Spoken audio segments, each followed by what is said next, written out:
आजच्या या मंगलमय प्रसंगी वेळूवनामध्ये देश विदेशातील बघा बौद्ध भिक्षू, धर्मगुरू, उपासक उपासिका मोठ्या प्रमाणावरती येऊन या ठिकाणी वंदन करतात, अभिवादन करतात. आपण बघत आहोत.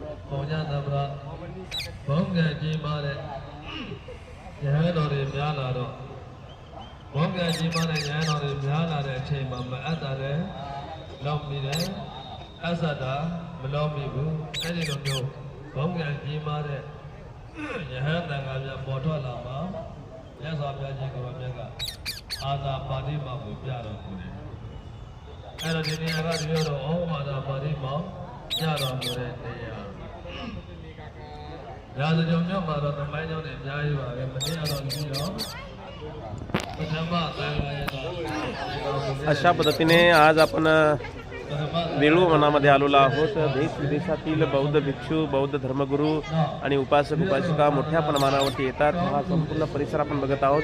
हा वेळूवनाचा परिसर आहे आणि आपल्या धर्मसहलीतील उपासका या ठिकाणी आता फोटो काढताना दिसत आहेत. सकाळी सकाळी इथे कोणी नव्हतं. हा पहिला ग्रुप पण नव्हता आणि हा पण ग्रुप नव्हता. पहिला नंबर आपला या ठिकाणी आलेला आहे. या वेळूवनामध्ये आपण पहिला ग्रुप या ठिकाणी आलेले आहेत आणि सकाळी सकाळी आपल्या उपासकांची वंदना, प्रवचन या ठिकाणी झालेलं आहे, ध्यान झालेलं आहे आणि बाकीचे ग्रुप या ठिकाणी आलेले आहेत. देश विदेशातले ग्रुप आलेले आहेत आणि म्हणून आपण आपल्या उपासक थोडे आता बाजूला झालेले आहेत. आपण बघत आहोत हे सर्व उपासक आपल्या धर्मसहलीतील आहेत.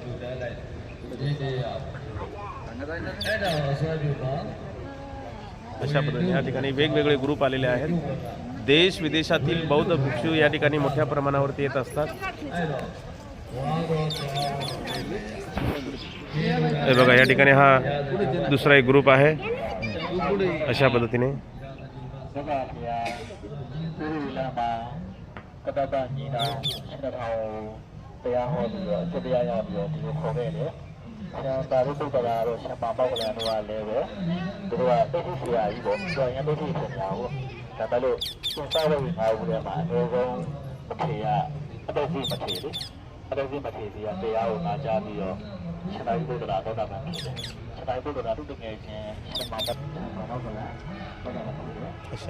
या ठिकाणी आपल्या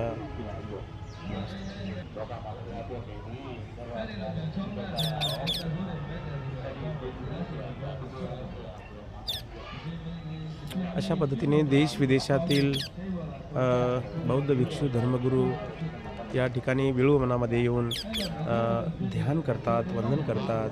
कारण हे पवित्र ठिकाण आहे वेळूवन. हा संपूर्ण वेळूवनाचा परिसर आपण बघत आहोत.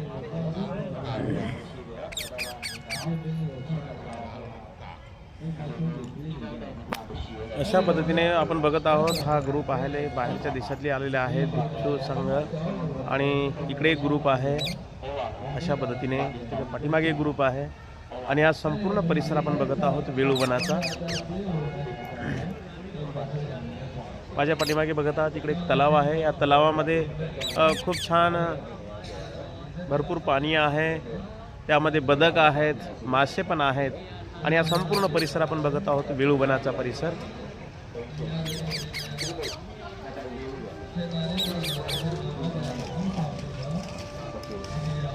अशा पद्धतीने या ठिकाणी भगवंताची मूर्ती आहे. अशा पद्धतीने आमच्या आई आहे बघा, साळवे आई. साळवे आई आपल्या धर्मस्थलीमधल्या आहेत. या सुंदर फुलं आहेत बघा. हे फुल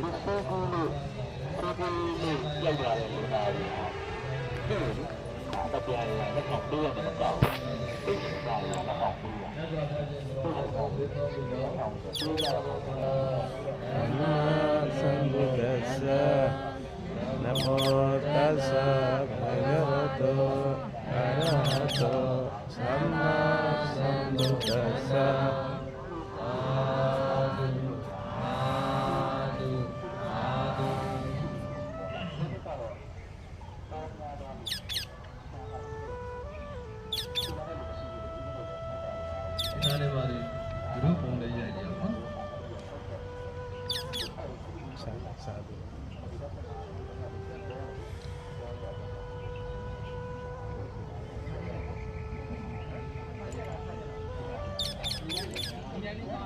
Maybe I want to read. Oh, yeah, yeah. Want to read. Want to read.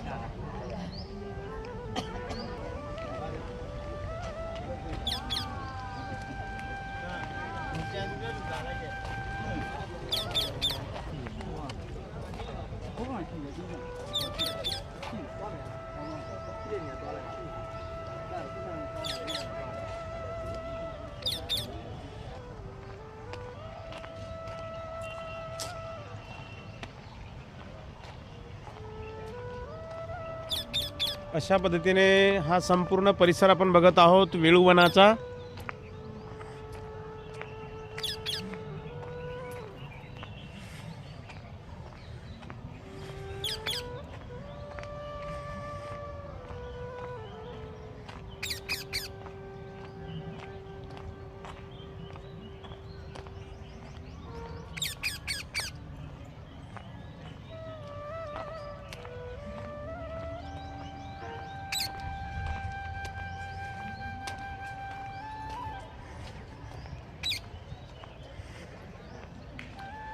या वेळूवनामध्ये ही भगवंताची मूर्ती आहे.